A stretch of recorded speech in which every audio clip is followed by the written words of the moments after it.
Welcome to Lynn Cullen Live, talk radio without the static. Email your questions and comments to lynn@pghcitypaper.com. And now your host, Lynn Cullen. Hey, welcome to the program. It's the 10th of April, 2019. It's a Wednesday, I think. Yeah. I'm sitting here trying, you know how sometimes I feel so stupid. And by stupid, I mean incapable of understanding something that is, well, that I'm reading. You know, something that someone is trying to communicate to me, and I'm really trying, I think, to understand it, and my head shuts off. And this often happens to me with things having to do with money or science. And this particular thing is science. And it's the fact that they finally gotten their picture of a black hole. And I must tell you, when it comes to astronomy, I am always sort of in a black hole of my own. I don't think I'm psychologically capable of letting my brain try to understand it. It's so huge, makes me feel so stupid and inconsequential. And the fact that I can be, alive and aware and yet have not a clue what's going on. I mean, in a cosmic sense. I'm not sure I have a clue what's going on any other way either, but, do you guys understand it? So they got their black hole image. First time we've been able to see one. I'm going to read one paragraph to you, okay? This is the big breaking news right now. Astronomers reached across intergalactic space to a giant galaxy in Virgo known as Messier 87. There, a black hole about 7 billion times more massive than our sun. I mean, right? I got to tell you, right there in the little bit I've read you, there are like three things I can't get my head around. I mean, okay. So they reached back into this other galaxy and they took a picture all that distance away of a black hole 7 billion times more powerful than our own sun, more massive. And this black hole is unleashing a violent jet of energy some 5,000 light years into space. Okay, it's the next paragraph that completely blew me away. Not that I'm already, like, what? The image, the picture, offered a final, ringing affirmation of an idea so disturbing that even Einstein, from whose equations black holes emerged, was loath to accept it. He didn't want to believe in it, that these things existed. They terrified Einstein.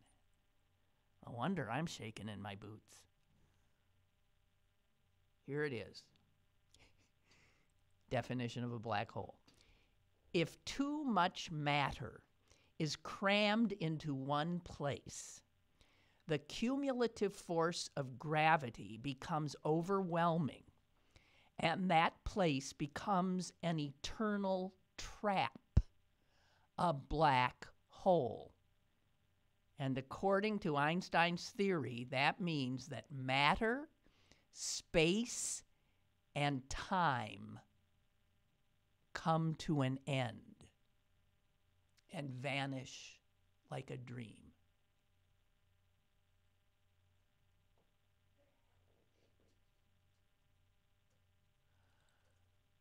Okay. Okay. All right. So we now have a picture of a place where space and time and matter don't exist. Okay. I mean, the limits of my, this is where, I think of, well, it doesn't matter. I mean,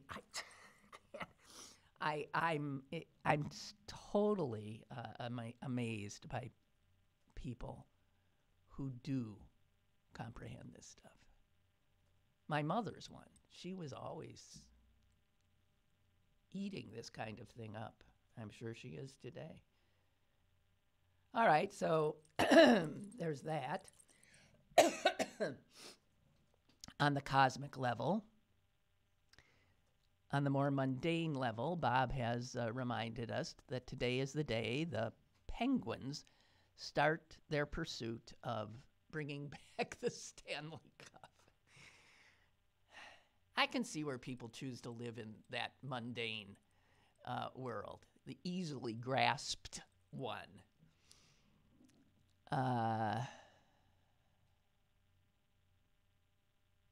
He says, I know you're looking forward to ending your shows on Penguin Stanley Cup playoff game days by saying, go Pens. I am?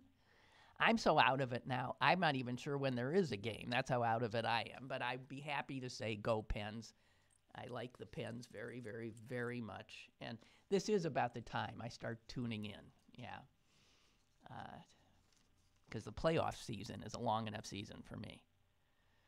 Okay, I'm just going to be all over the place today. I woke up and turned to my dog and said, as I reached for this, I said, okay, now it's time for me to find what horrors happened while we slept. And the first thing I saw was Netanyahu. When I went to bed, I had hope. When I went to bed, it was a draw.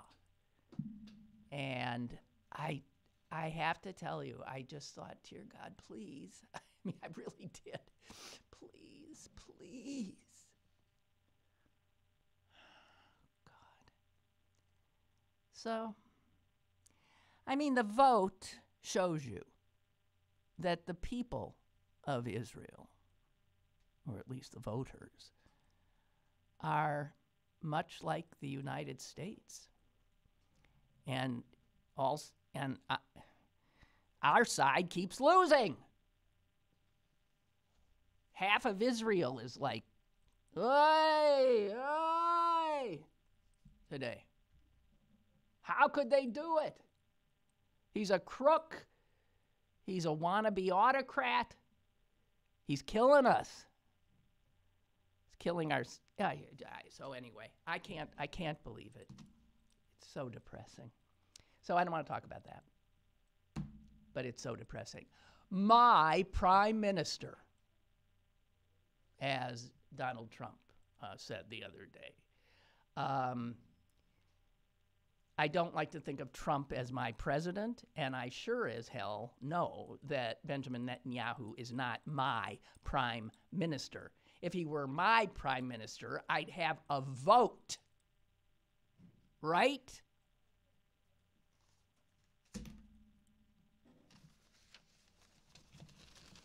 Okay.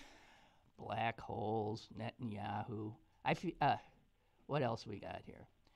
Oh. Did you hear the one? I love this story.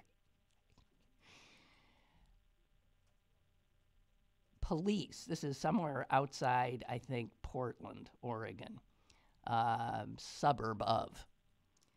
And the police were called to a home. it was the two men who called the police were house sitting for the home of one of their nephews, and they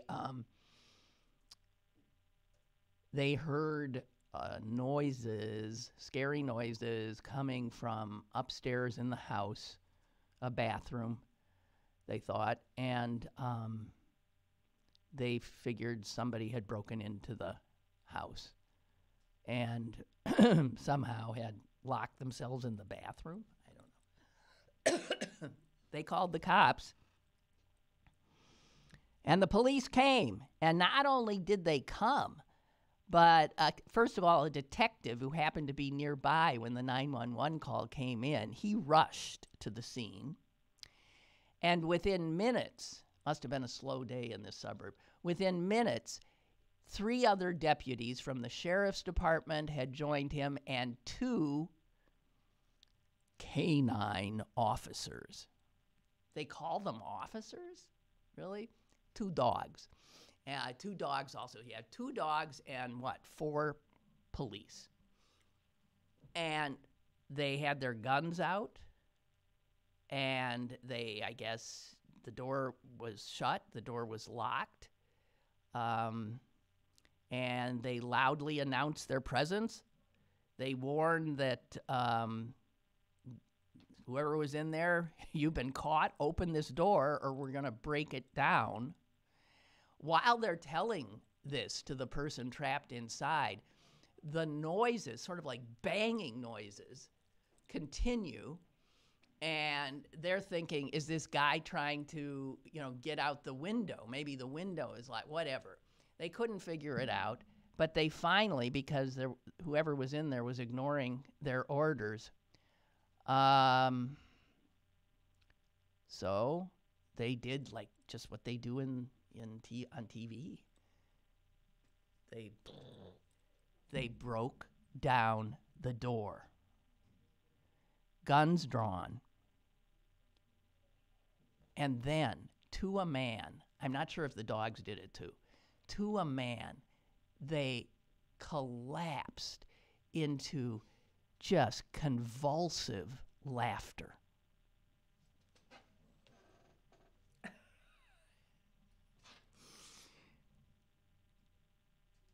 I will tell you what the police report says. This is what the detective wrote. We breached the bathroom door and encountered a very thorough vacuuming job being done by a roomba robotic vacuum cleaner. So the guys who were watching the house did not know there was a Roomba in the house, did not know how the hell the Roomba was in a locked bathroom.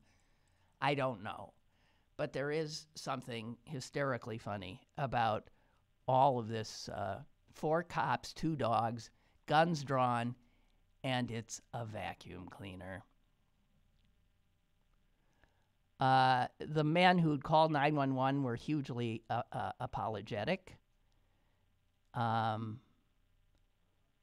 sheriff's department continued thinking it was the greatest story, an event that had happened to them in a million years, and they actually put out a most wanted poster with featuring a picture of a Roomba on it. So the cops have been having so much fun with this, and they say the guy should not have felt embarrassed because they didn't know the vacuum was, for whatever reason, going to do this thing. And,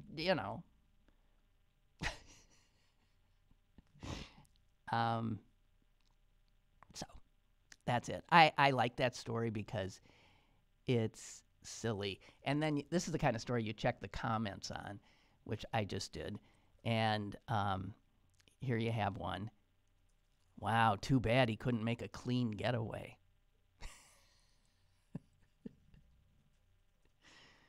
Oh, and a little darker view. How many times do they shoot the Roomba for not following their commands? Yeah. Well, the Roomba, I believe, was white.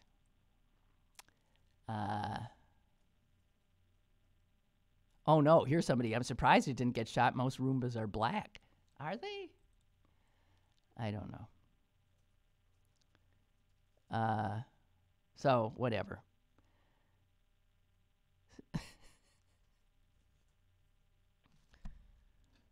Okay, I'm going to leave that. So there was that. And then there's this, which is another bizarre story that makes me cringe. I'm warning you. Just, do you remember? Well, this is how old I am. Back in the 50s, when women would tease their hair into these like beehives, into these big, look like Marge Simpson. And we called it rat. You would rat the hair, speaking of hair, you would rat the hair and then spray it. And I remember truly believing, because, there were urban myths then too, that there had a woman had ended up dying because spiders ended up nesting in her beehive and had like eaten their way into her brain or something like that. And I mean, I do remember believing that, or pretty much believing it, and being totally terrified. Every time I saw a woman walking around with one of those lacquered, big, huge things on her head, I'd think, oh, oh. So this story sort of is like that. So there's a woman, and she's in Taiwan, and she goes to tend to the grave of one of her relatives. While she was tending the grave, she felt sort of like this sharp something got in her eye as she was bending down. And she thought it was dirt, and she cleaned her eye out with water, and she didn't rub it. She thought, I'd just let this, but the pain didn't go away. And then later that night, her eye began to swell, and the pain got worse and worse and worse. And so she went to the hospital. At the hospital, a doctor looked in her eye and found 3 sweat bees. They're called 3 live. He was looking at her eye and he thought he saw insect legs under her. He looks further. There's 3 in her eye, and they're alive.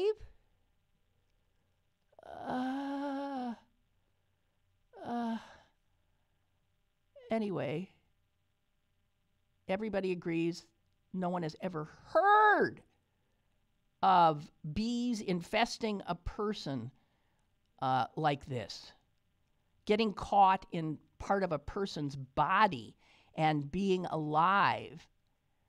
And here's what they think. Believe me, the sweat bees weren't happy about it either. They probably inadvertently somehow got stuck between her eyelid and her eye. Oh, that brings me to something I heard. Wait, I am going to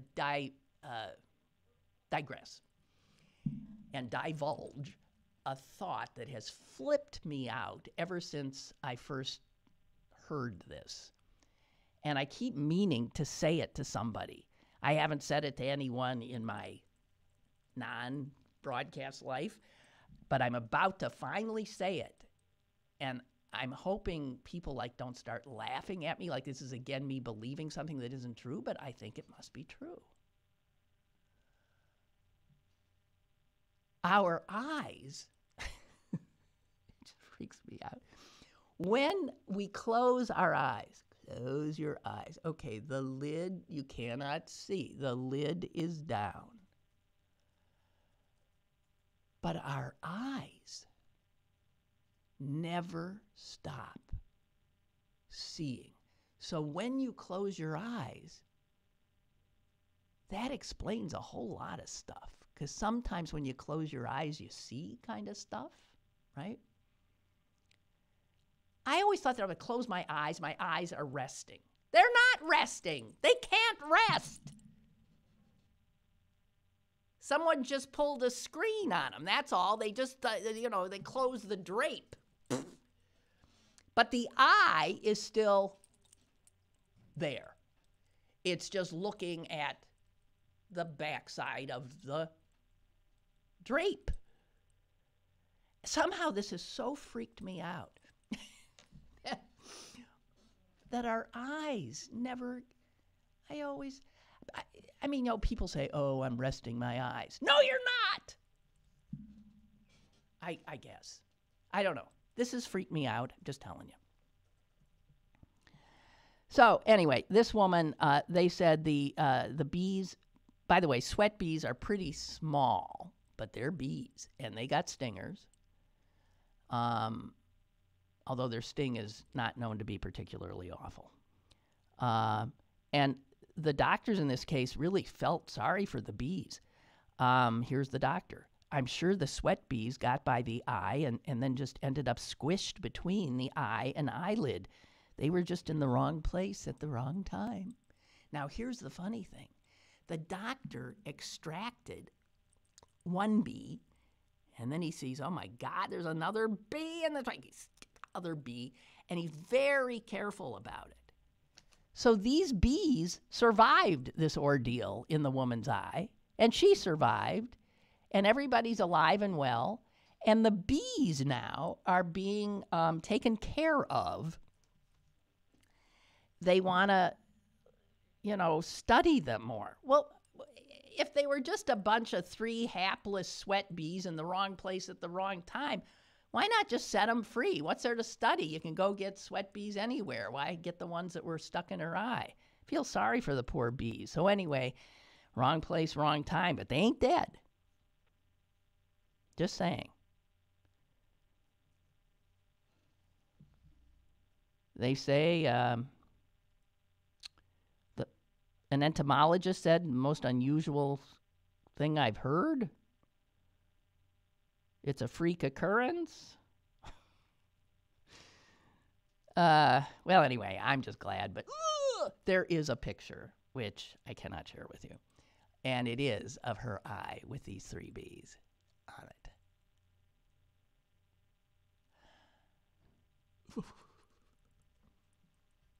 So there was that. So these are the kind of stories I have for you today. Police going after vacuum cleaners and bees in a woman's eye. Gigi writes, thanks for the Roomba story.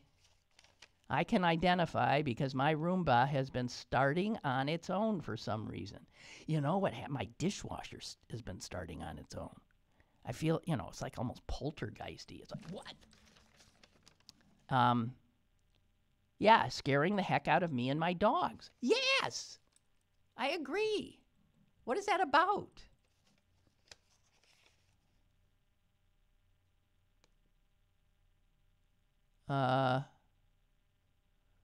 Lou says the Roomba story reminds her of a story I told about one of my neighbors in Point Breeze who, that's right, who heard a loud crash upstairs on the second floor of his house and ran up there, and it was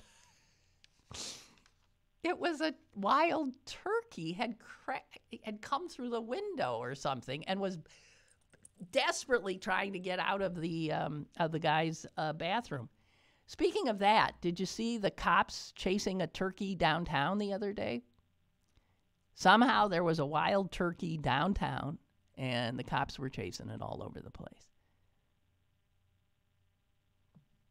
And I think not successfully. That turkey was making a real real fools out of them. I mean, it's hard to maintain one's dignity while, being bested by a turkey at a downtown intersection. I mean, that's not a place anybody wants to be, I don't think. I didn't note it. This happened over the weekend, and the obit was all over the place, so it's likely you guys already know it too. But I just want to pause to remember Dan Robbins, who died at the age of 93 in Ohio. He was the guy who created those paint by number kits that were all the rage in the 50s.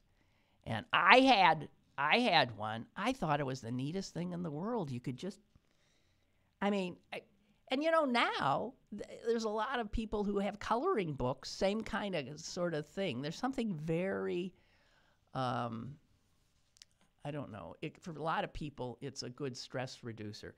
But in 1950s America, people would get these things and finish the picture up, and then feel like they had a work of art. And so they would hang them in their home.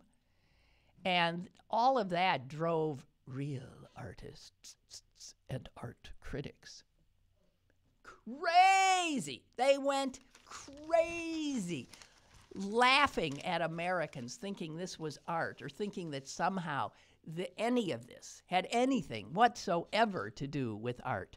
But the funny thing is, it kind of did, because Dan Robbins has always maintained that he really got the idea from Leonardo da Vinci,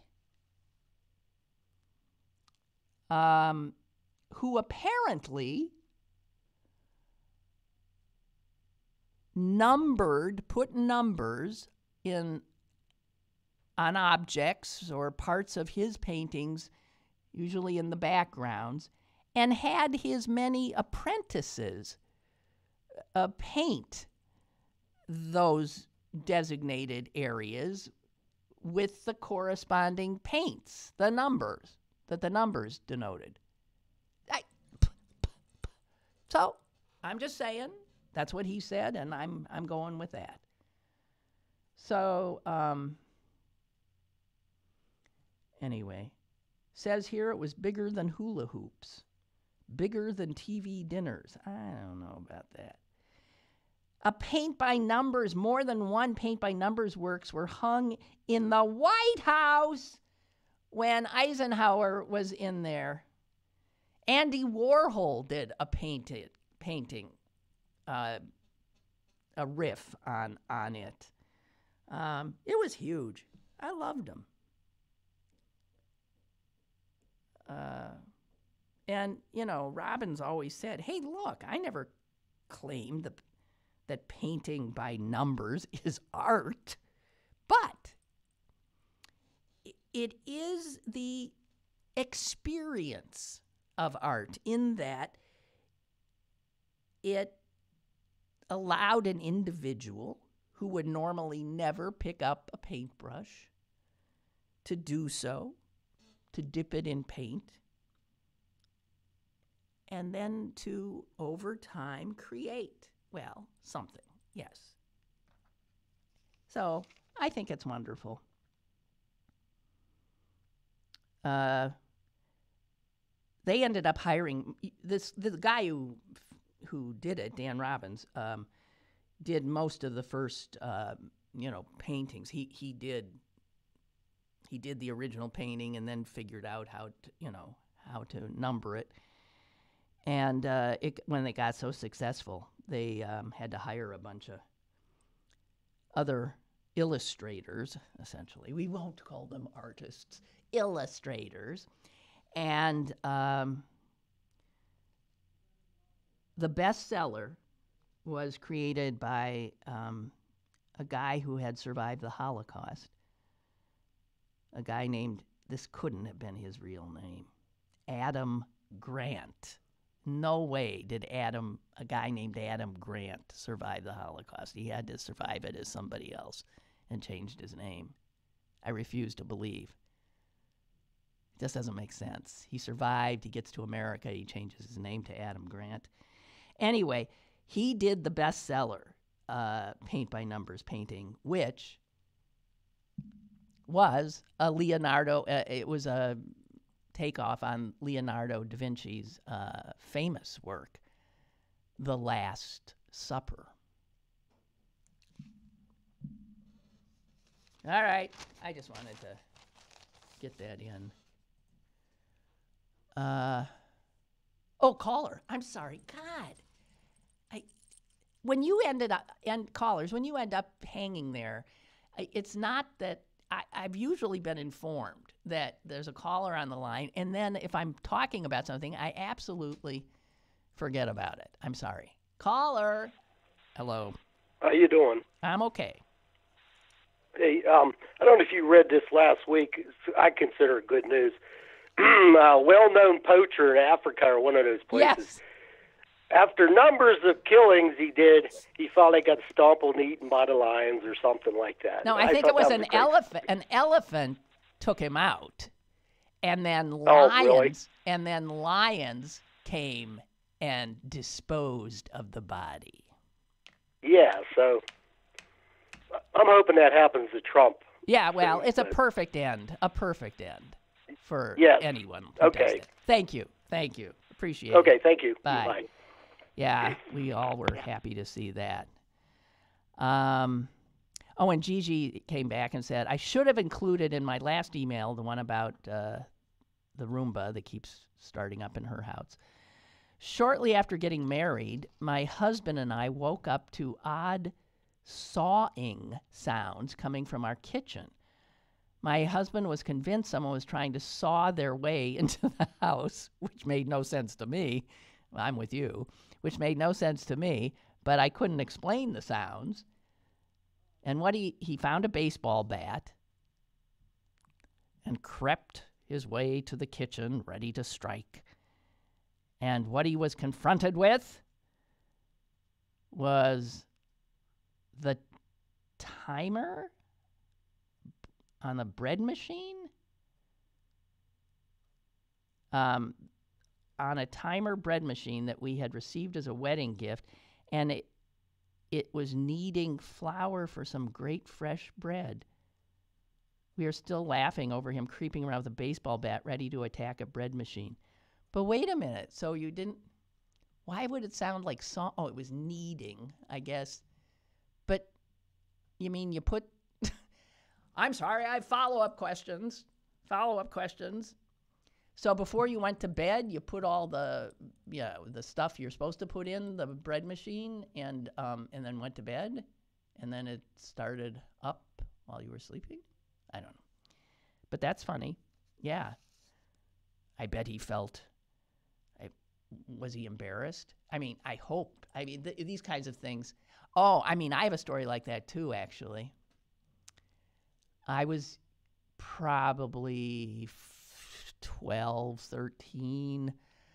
I'm in my house with my grandmother, and we're in a family room looking over the backyard, and my grandmother screams, "Get down! Get down! There's someone crawling in the book." And I remember she hit the ground, I hit the ground. She saw somebody like doing, one of those, army on their elbows crawling through our backyard in the bushes. And I'm going to blank on his name. I can't even remember. I think finally I looked up, peeked, and it was Wally somebody. I'm forgetting his name. Wally somebody. He was an idiot, nerdy kid in the neighborhood who was, who knows? He was playing, soldier or something. But these things do happen. And there was another one where my mother and father were awakened from their deep sleep. And my mother said to my father, "Norman, there's somebody in the yard. Can't you hear him? There's somebody in the yard. Call the police." And I think my dad got up. He wasn't exactly the, grab a baseball bat type. I think he got up and peeked out the window, and he said to my mother, "It is the police." So there were cops swarming all over our yard. We live, and the house is still where my mom is, less than a mile just down the road from what is called the Green Bay Reformatory. It's actually a state prison. In fact, it was a state prison where, if you watch that was it a Netflix series, Making a Murderer, that poor kid is still sitting in there. Anyway, it was somebody had escaped, and that's why. Yeah, Gigi says, yeah, they did all that before. And she says, do you remember the bread machines? No, because I've never even had an inclination to make bread. I do, yeah.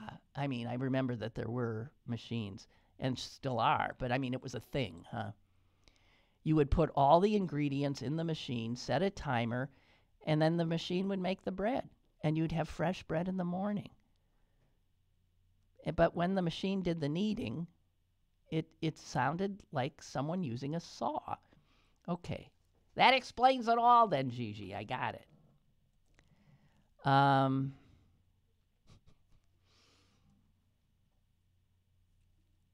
You know what I'm finding? A lot of you are quite a bit younger than me.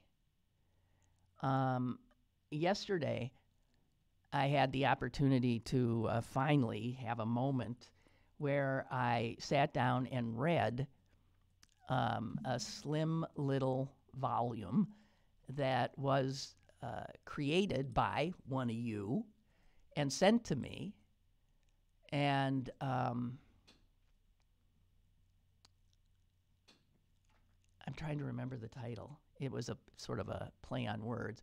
It's written by a woman who has emailed me in the past, and who I can tell is a delightful person. And since reading her essays, this essay she sent me, they're delightful, just delightful. And but yeah, I found out she's easily 20. I mean, she said something like, in 1968 when I was 2, and I thought, 2? You were 2 in 1968? I mean, I don't know why. In my head, I think of all of you as my contemporaries, and you're not. I mean, some of you are, but man, geez, I am one old fart. So anyway, Mary, if you're listening, delightful. I laughed. I got a little teary on occasion. Beautifully done, and funny as hell. Really good. So thank you. And Gigi writes again, last email, really? No, my husband was not embarrassed. We were too busy laughing hysterically. Well, it's like the cops in Portland. Beaverton, to be specific. I said a suburb is Beaverton, a suburb of.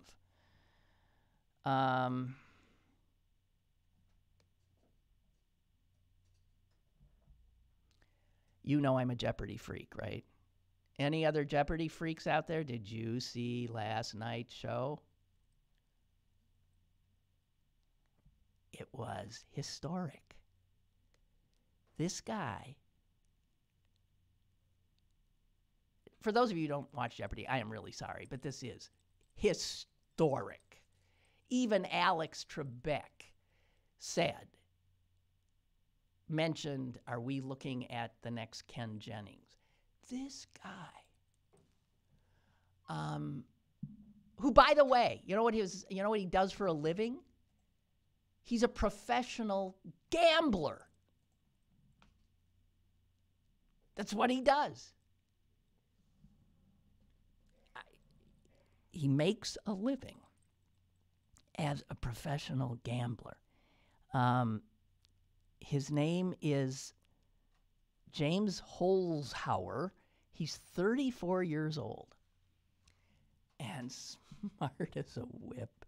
He's from Naperville, Illinois. I had a roommate at Northwestern from Naperville, Illinois.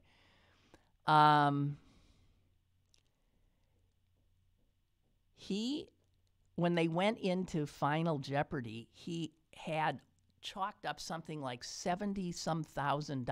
I've never seen a number like that, just gotten from the regular game playing. And then when they go to Final Jeopardy, I figure there's no way he's going to bet a lot, just pocket the 77. And he bet a ton of money and got the right answer. I got the right answer too, by the way. It was an easy question, and it was a physics question. There was no, when I saw the topic is physics, I thought, oh, forget that. But then the clue was, I thought I had it here. The clue was one of those clues that you just figure it out.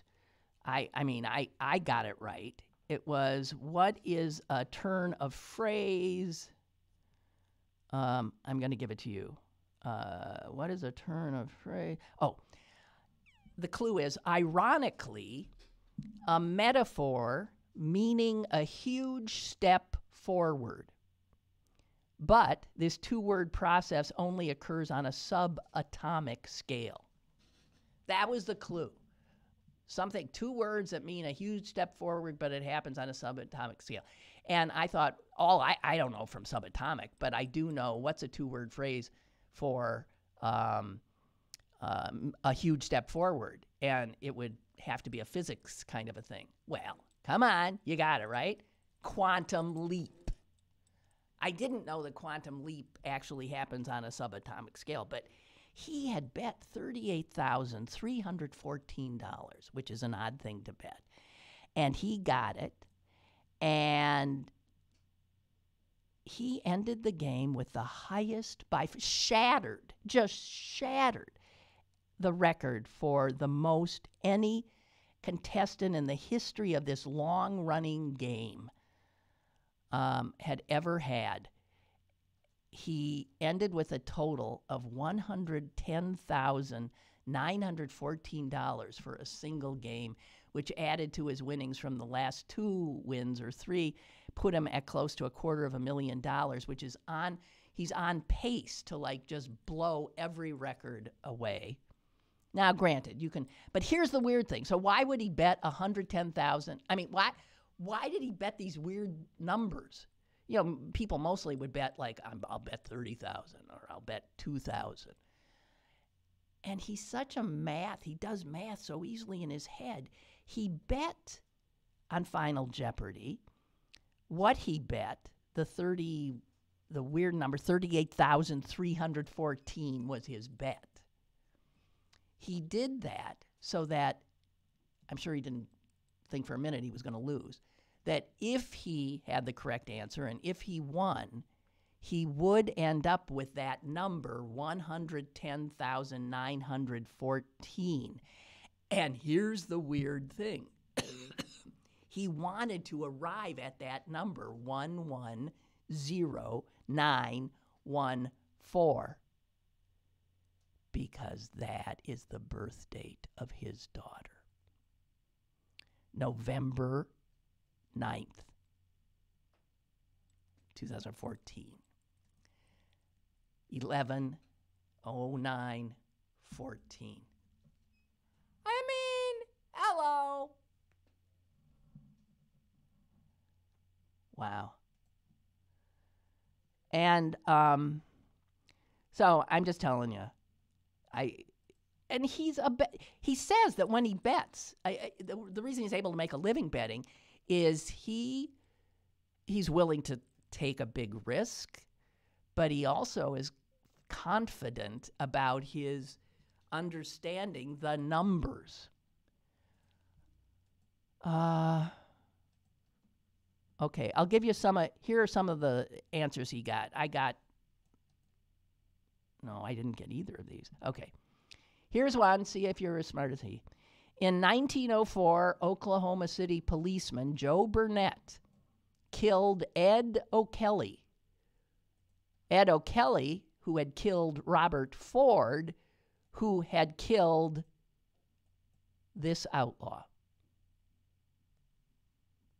Hello? So he had to know in 1904, Oklahoma City, a cop killed Ed O'Kelly, who had killed Robert Ford, who had killed who? Now, maybe he just takes a stab, Oklahoma City, 1904, blah, blah, blah, blah, blah. That's how you don't always have to really know. But he got it right. Who is Jesse James?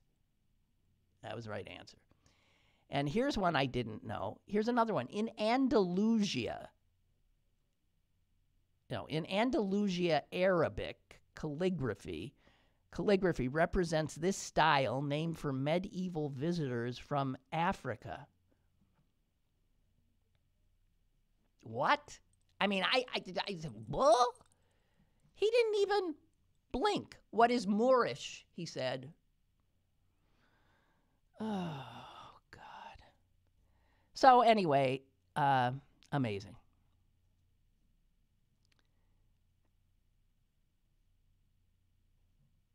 Amazing. And here's what I don't understand.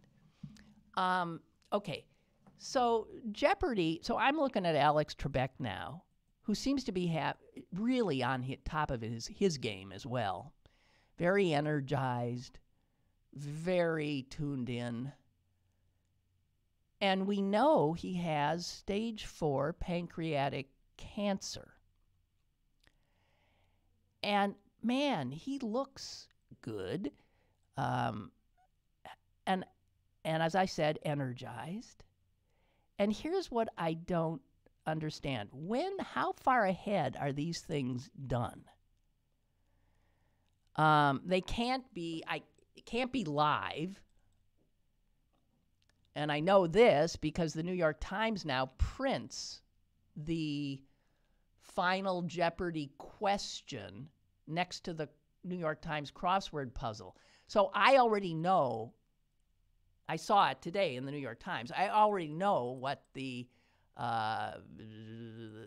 final question is.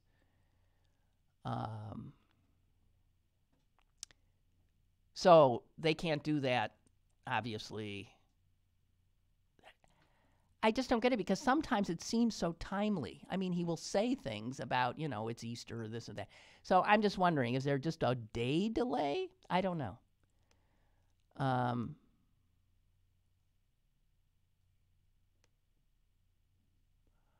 Okay. Oh. I'm being told by my fellow Turner Classic Movie buff that there's a whole category dedicated to Turner Classic Movies on Jeopardy this Thursday. That's tomorrow. Okay. Thank you, Jonathan. Yeah. So anyway, it's just mind-blowing. I know. I don't want to talk about anything important. I want to note a few things. That the mayor of Pittsburgh yesterday signed into law a number of bills that would, among other things, prohibit assault weapons like AR-15s in Pittsburgh. It would also ban armor piercing,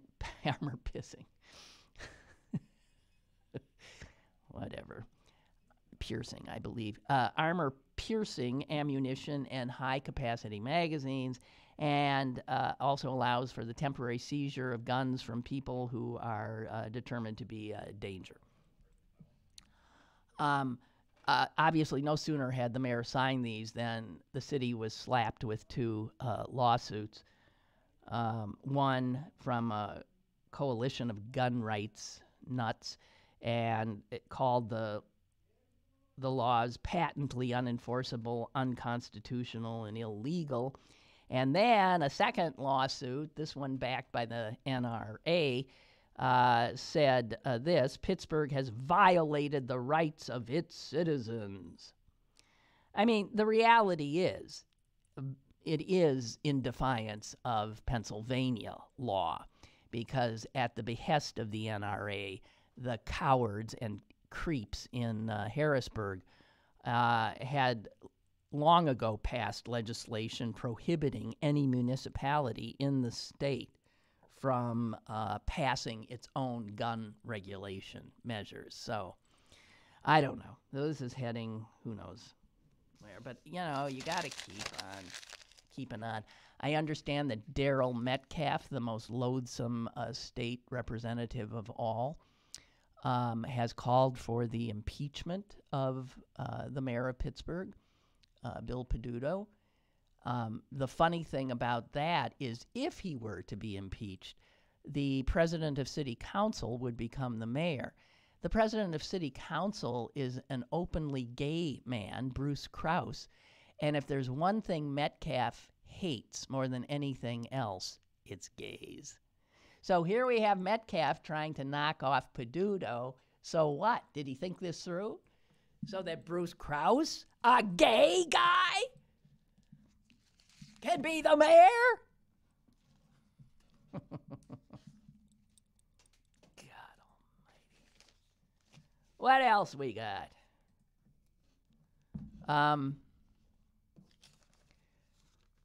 You know, I've been... Wait a minute. Listen to this. Speaking of despicable state legislators, a bill that has been put into the hopper in the great state of Texas says that it would essentially criminalize abortion, criminalize it without exception. And it would allow for the conviction of any woman who has an abortion. She could be convicted of homicide, which in Texas can carry the death penalty. So there is actually a bill now in Texas that would, obviously it is unconstitutional, but it's the brainchild of an idiot named Tinderholt. Of course, a good Republican. And he's an Air Force veteran, and he's personally been married 5 times. I always like these men who clearly cannot, aren't responsible about their own private lives, deciding to get involved in the private lives of every woman on the planet. He must really love women. He's been married 5 times. And here's what he says. We need this bill because we need to make women more personally responsible.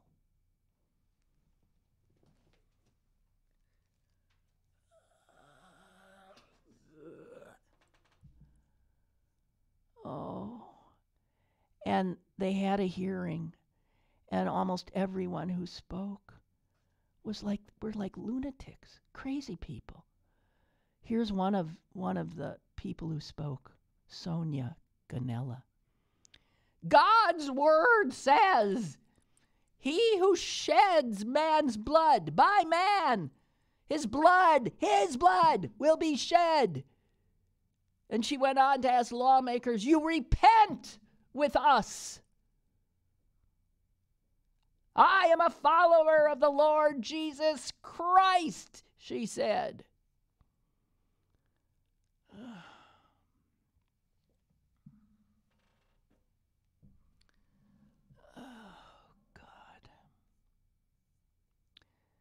She probably just come from seeing Unplanned, the movie I told you about.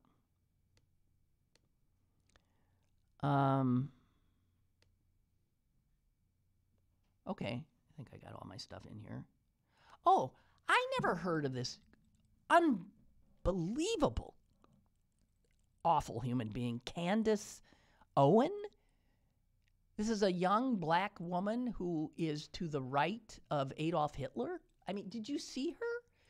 She was invited by Republicans to appear before a Judiciary Committee hearing yesterday that was looking at the rise of white nationalism.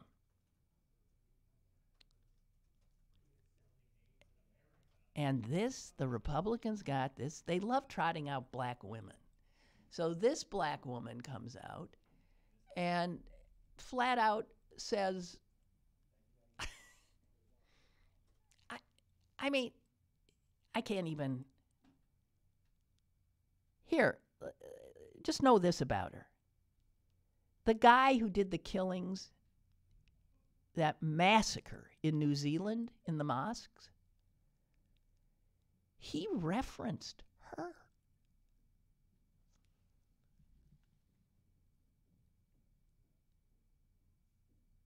He called her, and people say maybe he was being a little jocular since he's a racist, but he called her the person who has influenced me above all. So the killer in New Zealand knew who Candace Owens was. I didn't know. I'm sure he was thinking it's funny that I would say this about a black person, but he knew she was on his radar.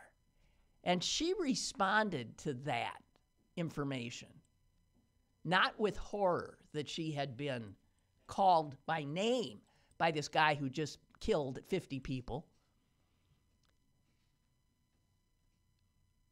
She tweeted, "Ha ha," and LOL. That's how vile this person is. She also said, and Congressman Ted Lieu played the audio of her saying this, if Hitler just wanted to make Germany great and have things run well, okay, fine. The problem is that he had dreams outside of Germany. He wanted to globalize.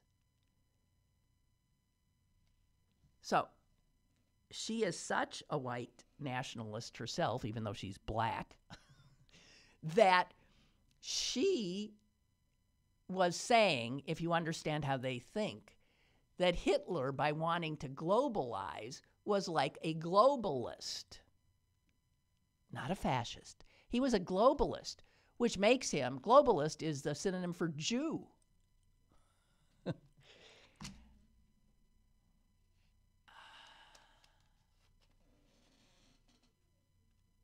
She's 29 years old. She has claimed that bombs that were sent to prominent Democrats by a Trump supporter had actually come from leftists.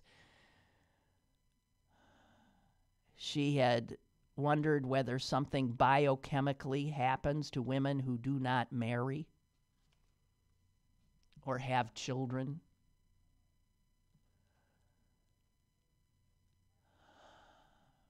This is who the Republicans invited to a hearing on white nationalism. You can't make this up. So I'll go back to what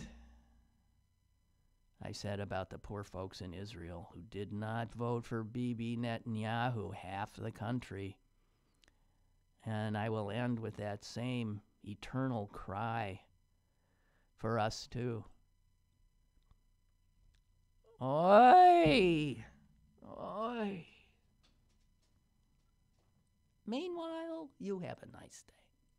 I'll see you tomorrow. Oi!